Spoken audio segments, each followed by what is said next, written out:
ဆရာပဲဒီဗီဒီယိုကိုကြည့်နေတဲ့မိတ်ဆွေရဲ့ဘဝတွေကိုအဆင်ပြေခြင်းတွေကံကောင်းခြင်းတွေကတစ်ခုပြီးတစ်ခုဇက်တိုက်ကိုရောက်လာနေပြီယာရုတိုးတာတွေလမ်းစာတိုးတာတွေ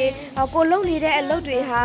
အခုလက်ရှိမှာကိုရောင်းနေတဲ့ပစ္စည်းတွေကအရင်ထက်ပိုပြီးတော့မှ10ဆရောင်းကောင်းတာတွေထီတွေပေါက်တာတွေကိုမမျောမှန်းထားတဲ့နေရာတွေကကိုမျောလင့်ထားတဲ့နေရာတွေကပတ်စံတွေကရောက်လာတာတွေပတ်စံစုမဲတွေပေါက်တာတွေတခြားသူတွေကမုတ်ဖိုးပေးတာတွေဒီလိုမျိုးတွေနဲ့ကိုယ့်ရဲ့ဘဝတွေကိုကောင်းတဲ့အရာတွေကဇက်တိုက်ကိုရောက်ရှိလာနေပြီဒါကြောင့်အခုချိန်ကနေစပြီးတော့မှကိုယူဖို့ရအတွက်ပြင်ဆင်ထားပါတစ်ချိန်လေးမှာပဲဒီလိုကိုကြည့်တဲ့မိတ်ဆွေလည်းထိုက်တန်ပါလေထိုက်တန်တဲ့အတွက်ကြောင့်မို့လို့အဲ့ဒီຢာတွေအားလုံးကိုလက်ခံဖို့ရအစင်သစ်ပြင်ဆင်ထားပါကိုအခုချိန်ကနေစပြီးတော့မှဒီလိုຢာတွေဖြစ်လာတယ်ဆိုငါဘာတွေကိုဆက်ပြီးတော့မှလုပ်မယ်ငါဘလို့ပုံစံမျိုးနဲ့နေထိုင်မယ်ငါဘယ်ຢာတွေကိုရွေးချယ်ပြီးတော့မှလုပ်မယ်ငါဘလို့စကားပြောမယ်ဘလို့ဝစ်မယ်